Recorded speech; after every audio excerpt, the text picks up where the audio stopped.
It's a very out there thought, but it hit me for some reason in the middle of job hunting. So I just have to make like a really quick. I have to dump this thought out. So there's this idea that we have the Tesseract, right? It's a cube. Well, we would consider it the best way we can visualize it is the cube within the cube kind of thing, right? So we have like one cube, and then it sort of like expands out, while the vertices themselves are not necessarily like an actual shape. Wow, this is the worst cube in the world. Wow, I cannot draw for my life. Okay, how would you even do this? I'm trying to think about like how to draw this. This is horrendous, but baby Tesseract, right? So we have the cube, and then it goes into the outer cube that must be the same ratio of the dimensions, right? But then the vertices themselves can be different shapes. So the idea of the Tesseract is, this is how we would visualize a four-dimensional object in 3D. So for example, in order to visualize a three-dimensional object in 2D, we slice this guy, we get circles spitting out of it. So how on earth do you visualize a 3D item in a 4D space? That's really confusing to do. So here's my slight interpretation of it. So we have this idea that reality is non-local.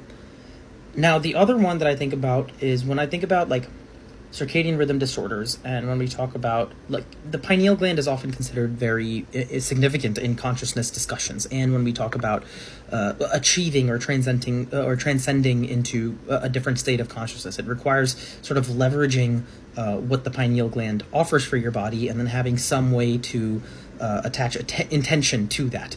So that way, like when people talk about, doing certain breath work to channel the energy upwards, to channel your prana upwards, like the idea is that we're trying to direct this energy to take advantage of the piezoelectric mechanisms of the pineal gland. We don't need to get too deep into that because that's not my interest right now. My interest right now is in terms of thinking about something like the Tesseract, right? If we are 3D objects, we're moving through space, but we are technically the ones creating the reality around us as well. Like my interpretation of what I see is based entirely on what I see. It's hard for any of us to understand what the objective reality around us is really looking like. So I'm thinking like if we then look at, the pineal gland is something that helps us understand time better, because it's what helps navigate your circadian rhythms, your ultradian rhythms, etc. So if that, the entire process of that is triggered by certain light receptors, right? So when we understand, you visualize your morning sunlight, you see the morning sunset, this light needs to change, you see that, then that is what starts triggering your circadian rhythm in the morning. You see the particular wavelength of early sunrise light, you see the particular wavelength of sunset type light. And that is what is triggering your body's interpretation of time in some ways, the clock, the internal clock that we have.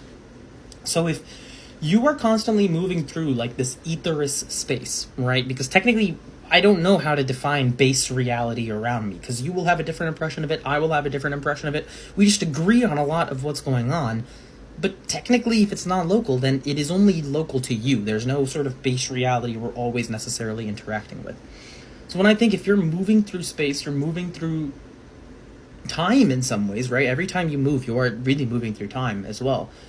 The light that's hitting your eyes, like you become the sort of channel for where time goes. When we talk about like the calcification of certain, I don't want to get into that because I will not use the language properly, so I'm not going to go there yet. But there's a general notion where it's like, as you move through time, like your pineal gland or your brain is sort of calcifying the experience. It's not actually calcifying the same way we might think about it with bones. So I think it's the language that I've heard before in like a conceptual argument, but it will not carry as well here. But the idea is that as you go through, you sort of, let's use crystallize. I think that's a little bit better right now. It's a more generic term. You crystallize your particular experiences. You accumulate them here, right? So you are really building a sort of accumulation of time here through the experiences that you have, which is like the certain snapshots, the certain like slices of time that we get. The same way we were talking about slicing this into circles, we are slicing the time around us in a certain way. And this is where it gets really interesting, because Huberman even talks about like the ability of time, like fine slicing time based on you blinking or based on your ability to like focus in a certain moment, that you would perceive the time density a little bit differently. But anyways, coming back to Tesseract, what my thought is, the Tesseract is a four-dimensional object that we cannot fully interpret, but this is our best 3D representation of it. So then I feel like then if we are a 3D space, if I move through space, I move to here. I am still the entire same cube shape, right? Or whatever shape I am. I'm a human body.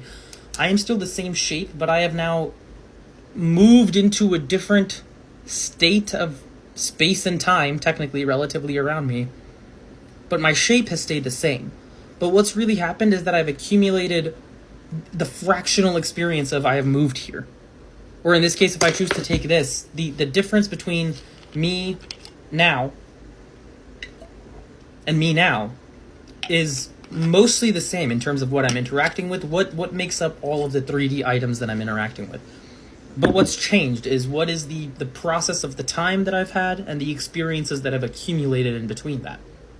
But my body is still the same shape as I move through time. Now, one thing, so the thought that I'm trying to get to here, because it's taken me 6 minutes to fucking get to it, is like we are sort of a tesseract of our own, right? We are a 3D object moving through space, and you accumulate a certain set of experiences that end up being outside your understanding, sort of this fourth dimensional perspective of subjective experience, right? We could maybe say 3D is like the objective experience, 4D is like your subjective experience. By the way, this entire thing is a thought experiment. If you are well versed in this, please come for me and tell me why this is an idiotic idea. But anyway, so I think of us as like, we are the individual Tesseract. Now, this said, all of this falls apart immediately when you think about, like, okay, but then when you were a baby, you were a different size, and then you grew up to be something else. So then explain that one, Sherlock. And it's really difficult, too, because I wouldn't know how to argue that. My best element of it would be, and that's where we get a little bit more metaphysical, to say you yourself as, like, the soul in the body that you're in, we're actually the same the entire time. But what is actually different is the tool that you have, the interface that you have to interact with this 3D reality. So you yourself, your consciousness and your soul might be a higher dimensional item, or a 4-dimensional, it might even be higher than that, but it's just collapsed into 3 dimensions here with this as the physical interface. And this, for me, makes sense a little bit with a little bit of Levin's work when I think about him talking about us being a biological interface to this platonic space. So what if we were already elements of that platonic space, and then we have sort of collapsed into this physical interface in order to gain experiences, and then we will go back to that platonic space after, once this biological interface has run its due course. So, yeah, we're all Tesseracts. That's where I was going with it, I guess.